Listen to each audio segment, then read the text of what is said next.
देखिए स्टूडेंट, जैसा कि आप सब जानते हैं कि हमारे द्वारा ये स्कूल लेक्चरर फर्स्ट ग्रेड का सिलेबस है और रीट मीन्स 2022 का सिलेबस है।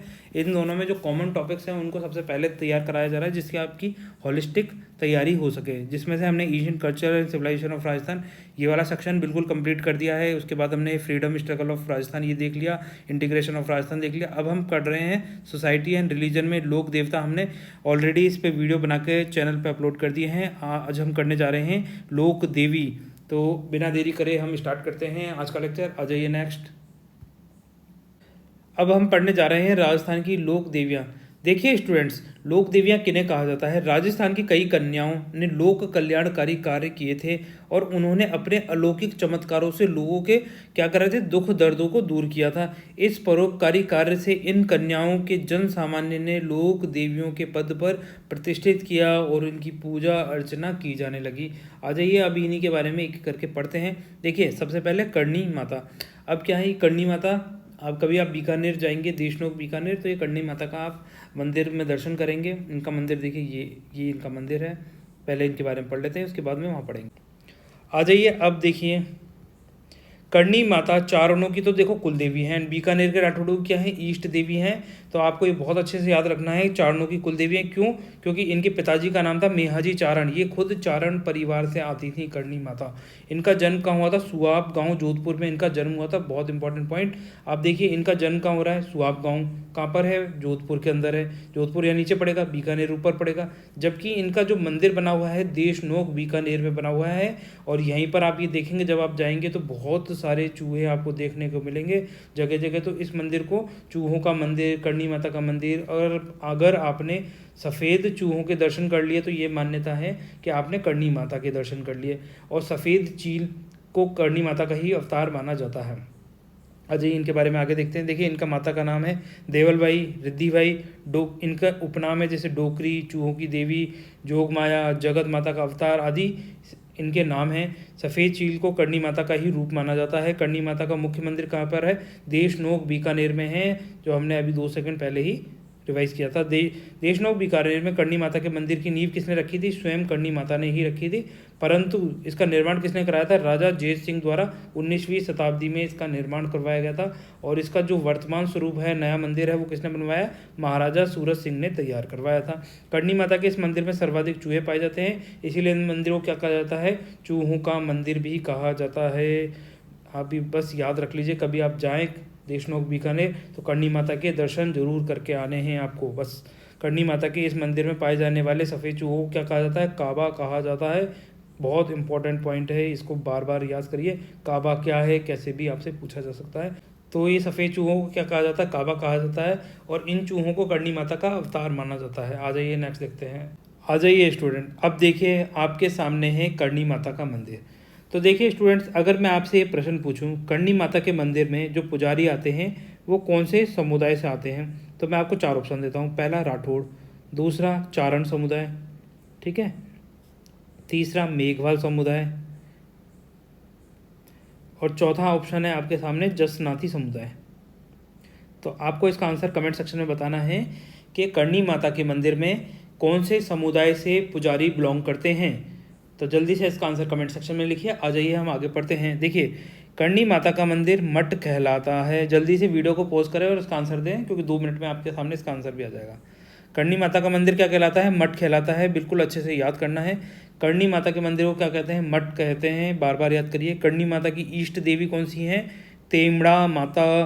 करणी माता की खुद इष्ट देवी हैं तेमड़ा माता, जबकि करणी माता खुद इष्ट देवी और कुल देवी हैं। चारणों की तो ये कुल देवी हैं, और राठौड़ों की, बीकानेर के जो राठौड़ है उनकी कुल इष्ट देवी हैं ये करणी माता। और करणी माता की इष्ट देवी का नाम क्या है? तेमड़ा माता। बहुत इंपॉर्टेंट, याद करिए। अब ये देखिए, मेहरानगढ़ दुर्ग की नींव किसने रखी थी? करणी माता ने रखी थी। और ये मेहरानगढ़ दुर्ग है कहाँ पर? ये है जोधपुर के अंदर। कहाँ पर?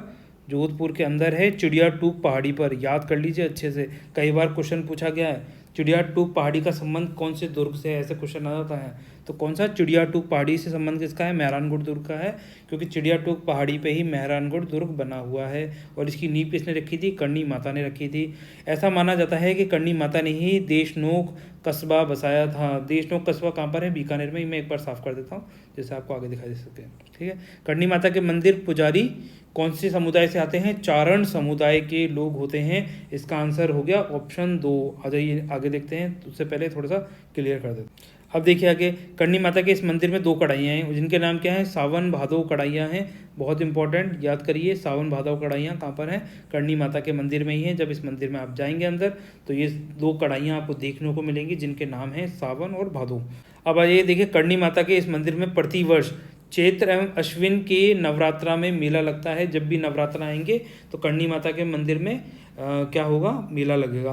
तो ये अश्विन कौन सा माह होता है? देखो, सितंबर से लेके अक्टूबर तक, और कौन सी डेट से? 26 सितंबर से लेके 25 अक्टूबर के बीच की डेट को क्या बोलेंगे? अश्विन बोला जाता है। देखिए, करणी माता ने अपनी बहन गुलाब कंवर के बेटे लखन को क्या है? गोद लिया था। गुलाब कंवर कैसे याद रखें? करणी माता ने अपनी बहन से गुलाब का फूल ले लिया था, और उन गुलाब का फूल का मतलब गुलाब उनका बेटा था, ठीक है। जो रक्षाबंधन के दिन श्रावण मास की पूर्णिमा को कोलायत झील बीकानेर में डूबकर मर गया था। थोड़ा याद रख सकते हैं, कोलायत झील कहाँ पर है? बीकानेर में है। और ये इंपॉर्टेंट क्यों है? क्योंकि कपिल मुनि का मेला भी कोलायत झील पर ही लगता है। कब लगता है? श्रावण मास की पूर्णिमा के दिन ही लगता है। इसीलिए कोलायत बीकानेर में कपिल मुनि के मेले में चारण समुदाय के लोग नहीं जाते हैं। कपिल मुनि कौन है? कपिल मुनि विष्णु जी के ही अवतार माने जाते हैं, जैसे राम भगवान, कृष्ण भगवान, ये क्या है? विष्णु के अवतार माने जाते हैं। तो ऐसे ही कपिल मुनि को भी विष्णु भगवान का अवतार माना जाता है। तो देखिए, कपिल मुनि ने ही हिंदू धर्म में कौन से दर्शन की? सांख्य दर्शन की स्थापना करी थी। याद कर लीजिए अच्छे से, ठीक है। ये पूछा जाता है आपसे, इंडियन हिस्ट्री में पूछ लेते हैं क्वेश्चन। आ जाइए, करणी माता के इस मंदिर में सफ़ेद चूहे के दर्शन करणी माता के दर्शन माने जाते हैं। तो जब भी आप देशनोक बीकानेर में इस मंदिर में जाएं तो करणी सफ़ेद चूहे अगर आपको दिखते हैं तो बस उनसे प्रे करें कि आपकी जो भी इच्छाएं वो सब मांग लीजिए, जिससे वो पूर्ण हो सकें। आ जाइए आगे चलते हैं। आ जाइए स्टूडेंट, अब पढ़ते हैं जीण माता। देखिए स्टूडेंट, जीण माता का संबंध कहाँ से है? शेखावटी रीजन से। शेखावटी में भी कहाँ पर? सीकर में। सीकर में हर्ष की पहाड़ियाँ हैं, कभी आपने सुनी होंगी। तो ये हर्ष की पहाड़ियों में ही जीण माता का मंदिर है। आ जाइए इनके बारे में पढ़ते हैं। देखिए, जीण माता का उपनाम क्या है? चौहानों की कुल देवी, मधुमक्खियों की देवी, शेखावटी क्षेत्र की लोक देवी। शेखावटी क्षेत्र की लोक देवी क्यों बोल रहे हैं? क्योंकि शेखावटी क्षेत्र में ही पड़ता है सीकर। जीण माता का जन्म कहाँ हुआ था? धूंधा गांव सीकर में हुआ था। धूंधा, धा से याद रखिए, इनके धंध राय इनके पिताजी का नाम था, ठीक है। ऐसे याद रखेंगे, धा धा तो याद रह जाएंगे। गांव का नाम धूंधा और पिताजी का नाम धंधराय। जीण माता का प्रसिद्ध मंदिर कहाँ पर है? हर्ष की पहाड़ियों, रेवासा सीकर में स्थित। इस मंदिर का निर्माण पृथ्वीराज चौहान प्रथम के समय राजा हट्ट द्वारा करवाया गया था। जीण माता को 2.5 प्याले शराब चढ़ती है। एग्जाम में ये भी क्वेश्चन पूछा गया है कि कौन सी माता के मंदिर में 2.5 प्याले शराब चढ़ाए जाते हैं? तो किसके चढ़ाए जाते हैं? जीण माता के चढ़ाए जाते हैं। क्या करणी माता मंदिर में भी 2.5 प्याले शराब चढ़ाए जाते हैं? तो नहीं, बिल्कुल नहीं चढ़ाए जाते। जीण माता को पहले बकरे की बलि दी जाती थी और वर्तमान में केवल बकरे के कान चढ़ाए जाते हैं। जीण माता के इस मंदिर में प्रति वर्ष कब? चैत्र माह और अश्विन माह में। अश्विन माह हमने कब देखा था? सितंबर से लेकर अक्टूबर में पड़ता है और इसके नवरात्रा में मेला लगता है। वही सेम जो हमने करणी माता के मंदिर में देखा था कि वहाँ भी नवरात्रा में मेले लग रहे हैं, दोनों बार चैत्र और अश्विन में, और यहाँ भी लगेंगे। सभी देवी देवताओं में जीण माता का लोकगीत सबसे लंबा है। तो बताइए, लोक देवों में सबसे लंबा गीत किसका था और फड़ कौन से लोक देवता की सबसे लंबी थी?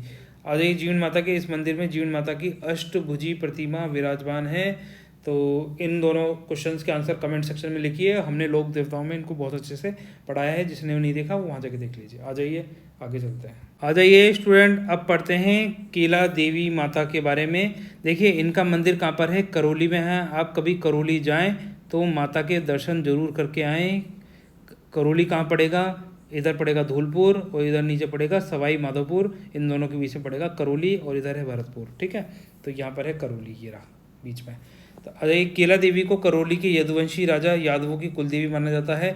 केला देवी का मंदिर कहाँ पर है? त्रिकूट पर्वत की घाटी में करौली जिले में स्थित है। कहाँ पर? त्रिकूट पर्वत। अपन ने जब जीण माता के बारे में पढ़ा था तो इनका मंदिर कहाँ पर था? हर्ष की पहाड़ियों में था इनका मंदिर, ठीक है। और जब अपन ने करणी माता के बारे में पढ़ा था तो उनका मंदिर कहाँ पर था? उनका मंदिर था देशनोक बीकानेर में इनका मंदिर था। अजय, ये केला देवी के इस मंदिर का निर्माण गोपाल सिंह द्वारा 19वीं शताब्दी में करवाया गया था। केला देवी को कभी भी मांस का भोग नहीं लगाया जाता। तो मांस का भोग कौन से मंदिर में लगाया जाता था? जीण माता के मंदिर हर्ष की पहाड़ी में जीण माता के मंदिर में बकरे की बलि दी जाती थी पहले, अब क्या सिर्फ बकरे के काल चढ़ाए जाते हैं। केला देवी को इस मंदिर के सामने बोहरा भक्त की छतरी स्थित है। भक्त लोग केला देवी की आराधना में प्रसिद्ध लांगुरिया गीत गाते हैं। तो लांगुरिया गीत का संबंध किधर से है? केला देवी से है। ऐसे भी क्वेश्चन पूछे जाते हैं, ठीक है। केला देवी के इस मंदिर में प्रतिवर्ष नवरात्रा में चैत्र शुक्ल अष्टमी को, प्रतिवर्ष कब लग रहा है? चैत्र में, नवरात्रा शुक्ल अष्टमी को इनका विशाल लक्खी मेला लगता है। बहुत बड़ा मेला लगता है। तो लक्खी मेला कौन सी माता का है? केला देवी का है लक्खी मेला। इस नाम को याद करिए, लक्की ऐसे कर लीजिए, बहुत ज़्यादा लक्की है ये मेला हमारे लिए। कभी आप जाओ तो इस लक्की मेले में जाएं, लक्की लक्की लक्की कर लीजिए, जबकि लक्की है नाम, लक्की नहीं है। केला देवी का घुटकन नृत्य प्रसिद्ध है। कौन सा? घुटकन नृत्य, लक्की मेला, ये नाम याद रखने, जिसे गुजर एवं मीणा जाति के लोग करते हैं।